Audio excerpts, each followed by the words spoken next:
What's up, guys? Welcome to Screen Junkies. Don't worry, I won't be annoying any celebrities or taking bags off anyone's heads today. Instead, we're talking Guardians of the Galaxy. The trailer just dropped. It looked really cool. It was funny. It had a lot of attitude to it. But really, who are these Guardians of the Galaxy that you speak of? We brought in a super cool panel to tell us and break it down. First, he's a good friend of the show. He's the writer of Manhunter, Captain America, Batwoman. It's Mr. Mark Andreyko. Hello, Hal. Mark, thanks for being here. My pleasure. And this man is the head of Geekscape. They just launched Geekscape TV, and look for his new digital comic, Miami Vice, coming out soon, Jonathan London. So the first Guardians of the Galaxy trailer just came out.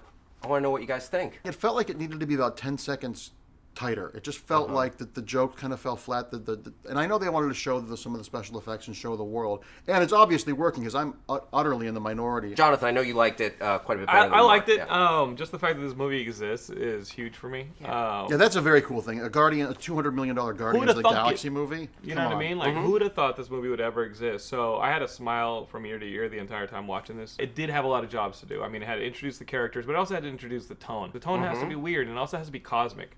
So there's not a superhero in this trailer. A lot of people are going to realize only when they're sitting in the seats and the movie's starting that it's a Marvel film. I want you to talk to me and talk to our audience. Like we mentioned, these guys are not the superheroes that we're used to. What do the Guardians of the Galaxy do?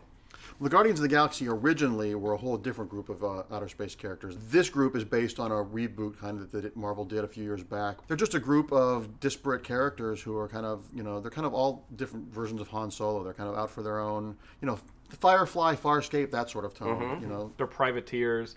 They're in it for themselves. But of course, they ultimately ultimately do the good thing. They got to do the good thing, or else they they're can't not help heroes, themselves. Right? They're not as badass as they like to present themselves. Right, Okay. exactly. Let's break down who they are individually.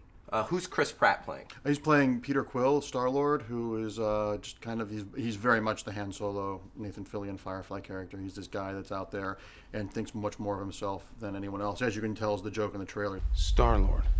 Who? Well, Star-Lord, man. And is Star-Lord a human? Is he from Earth? Yes. He's the only human on the team. He's from Pasadena. Who's Zoe Saldana playing? She plays Gamora. She's just a badass assassin. Colombiana meets the Na'vi.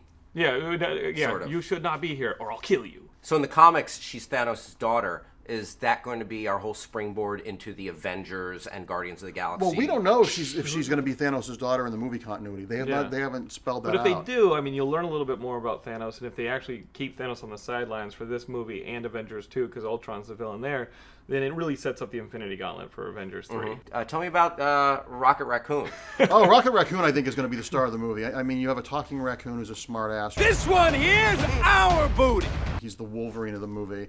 He's got laser pistols. But you don't want to call him Raccoon. Yeah, you call him Raccoon. His name's actually Rocket because he's an alien species that looks like a raccoon. And if you call him a raccoon, he gets really pissed off. He was created back in the late 70s by a guy named Bill Mantlo, who is actually, this is a good time to talk about, he was injured in a car accident in '92 and suffered a closed brain injury and is in dire financial need. So there are all sorts of sites on the internet that link to Bill Mantlo. We'll put a link in the comment section below. That would be awesome. So is Vin Diesel playing a tree? Those are the two voiced characters. Like Rocket Raccoon is Bradley Cooper, and Vin Diesel is doing Groot, who's that giant tree thing you see. Yeah, he's Groot is like the muscle. He's a badass, and he has Rocket's back. Like the two of them are kind of a team within the team. Cool. So the cool thing about Groot though is because he's this giant wooden tree creature. Well, two cool things. He only ever says "I am Groot." That's his only line. But the other cool thing about him is he can get destroyed, and if there's just a little sliver of him, Rocket will plant him in a planter, and he'll grow back again. He can regenerate. I know you're a wrestling fan. Are you excited about WWE's Batista? Tell me about his character. Batista plays Drax the Destroyer, who's basically like the big Colossus muscle on the team. This guy is just a badass. He's probably the one that's going to pick up, he's going to rack up the biggest body count. That's basically it. He's just a badass, and you're going to see him doing the most damage in the movie. It's going to be awesome. Sweet. I can't wait to see just the entire team unleash. And not only that, but miscommunicate, hate each other. These guys do not get along. It's not like the Avengers who are like, oh, go over here. Hey, Tony, take to the sky. Thor, contain everyone. This is going to be like, what the did you do that for? You asshole. You guys are screwing up. Oh, my God, get over here. It's going to be a complete mess of a team. Cool, so I feel like you guys have really schooled us. The Guardians of the Galaxy, just a roving band of mercenary Han Solo types with a tree that are just going around wrecking shop and kicking ass and taking names. That's about it. Yeah. Awesome. Cool. So let's talk about the bigger picture. It looks kind of like this is all leading to the Infinity Gauntlet. How will they get there with these guys? In the first Thor movie, you see the Infinity Gauntlet, which is this glove that the different gems go into that Thanos had from a really successful comic book series. I think Marvel opening up their cosmic universe to make the worlds seem larger is going to dovetail into Avengers 3. I'm assuming Thanos will be Avengers 3 because I'm assuming lots of these actors' contracts are up, so they're going to use them for the big bang at the end. Kevin Feige did say that this is intended to be a standalone film. Do you think we'll see these guys pop up later? And Yes. Yeah. It's probably going to be a standalone film, but with the open-endedness for sequels. You know, it's not going to, I don't think they're all going to die at the end, or they're all going to retire.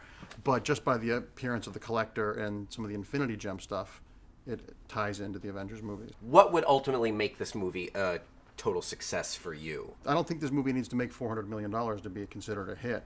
And it opens up a whole different corner of the universe. We've yet to see a Marvel movie that takes place off Earth other than Asgard, but as far as hardcore sci-fi goes. So it just opens up, there are so many cosmic characters that they have that it could open up a whole new series of franchises. What's to keep them from being as dynamic a company as they could be? Yeah. You know, it's all going to help each other. So guys, what do you think about Guardians of the Galaxy? Is it gonna flop or is it gonna pop? Let us know in the comment section below. Best answer gets a Screen Junkies t-shirt. I want to thank my esteemed panel, Mark Andraco, Jonathan London. Thanks for being here, fellas. I'm Hal Rudnick. Hit me up on Twitter. Thanks for watching. Bye-bye. Would you mind taking the bag off? Can you take the bag off your head? Can I take the bag off your head? Wow.